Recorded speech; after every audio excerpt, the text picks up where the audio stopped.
வணக்கம் நண்பர்களே. நம்ம வீட்டில் கோழி வளர்க்குறோங்க. அதுக்காக பார்த்தீங்கன்னா வந்துட்டு ஒரு சின்னதாக பசுந்தீவனம் வேணும்ன்ட்டு ஒரு ஃபஸ்ட்டு பார்த்தீங்கன்னா வந்துட்டு ஒரு கைப்பிடியிலேருந்து ஒரு 2 கைப்பிடி அளவுக்கு பார்த்தீங்கன்னா வந்துட்டு சோளம் எடுத்துக்கிட்டேங்க. அதுவும் பார்த்தீங்கன்னா இப்போ அடித்தது தான் வந்துட்டு ரொம்ப நாளான சோளம்லாம் கிடையாது. இப்போ தான் வந்துட்டு இந்த ரோட்டில் காய வச்சுருந்தாங்க, அவங்ககிட்ட வாங்கிட்டு வந்தோம். ஒரு 1 கிலோ மட்டும். அதில் பார்த்தீங்கன்னா ஒரு 1/4 கேஜி மட்டும் வந்து பார்த்தீங்கன்னா வந்துட்டு போட்டேங்க.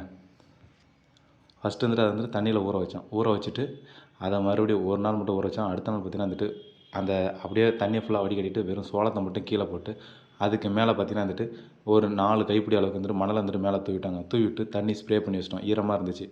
ஒரு 2 நாள் ஆச்சு, முளைக்க ஆரம்பிச்சிருச்சு. ஒரு 7 நாள் தான். இப்போ பார்த்தீங்கன்னா வந்துட்டு இது 7 நாள் ஆனதுதாங்க. பாருங்கள் எவ்வளோ வந்துட்டு வேர் ஓடி இருக்குன்னு மட்டும் பாருங்கள். வந்துட்டு 7 நாளில் அதுவும் பார்த்தீங்கன்னா வந்துட்டு வெறும் வந்துட்டு ரூ. 10 ரேட்டு கூட வராது. 1 கிலோ பார்த்தீங்கன்னா வந்துட்டு ரூ. 20 சோளம். இது பார்த்தீங்கன்னா வெறும் 1/4 கேஜி தான். ரூ. 5. இது ரூ. 5 ரெடி பண்ணது இது தீவனம். ஒரு 10 கோழி இருக்கிறவங்களுக்குலாம் இது போதும். ஒரு வேளைக்கு போதும்.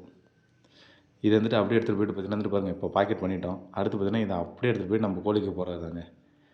கோழி பார்த்தீங்கன்னா இது ஒன்றுமே விடாமல் எல்லாத்தையுமே தின்னுடும். அந்த வேரில் பார்த்தீங்கன்னா வந்துட்டு இருக்கிற மண்ணை பார்த்தீங்கன்னா ஃபஸ்ட்டு ஃபுல்லாக நல்லா கழுவிடணுங்க. கழுவிட்டு தூக்கி போட்டிங்கன்னா அந்த வேரை கூட விடாது, எல்லாத்தையும் தின்னுடும். அந்த மண்ணோடு இருக்கிற வேரை மட்டும்தான் விடுமே தவிர மீதி எல்லா வேரையுமே தின்றும். மேலே இருக்கிற சோளம், அந்த தண்டு, அந்த தோகை எல்லாத்தையுமே தின்னுடுங்க. வந்துட்டு நான் செஞ்சு பார்த்த அளவுக்கு பார்த்தீங்கன்னா வந்துட்டு என் கோழி ஃபுல்லாமே வந்துட்டு சாப்பிட்டுடுச்சு.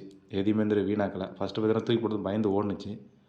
அப்புறம் பார்த்தீங்கன்னா வந்துட்டு எல்லாத்தையுமே வந்துட்டு சாப்பிட ஆரம்பிச்சிருச்சு. நான் அப்புறம் ஒரு மணி நேரம் கழிச்சு வந்து பார்த்தேன், அங்கே ஒன்றுமே இல்லை. போட்டதுக்கான அந்த வேர் மட்டும் தான் இருந்துச்சு. மீதி எல்லாத்தையுமே அதுவே தின்னுடுச்சு. இதே மாதிரி வந்துட்டு ட்ரை பண்ணி பாருங்கள் ஃப்ரெண்ட்ஸ். வெறும் ரூ. 5 தான் வந்துட்டு தீவனம் செலவு.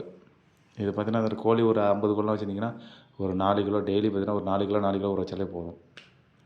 ஓகே ஃப்ரெண்ட்ஸ், நன்றி, வணக்கம். நெக்ஸ்ட் வீடியோவில் பார்க்கலாம். நம்ம சேனலை சப்ஸ்கிரைப் பண்ணி வச்சுங்க.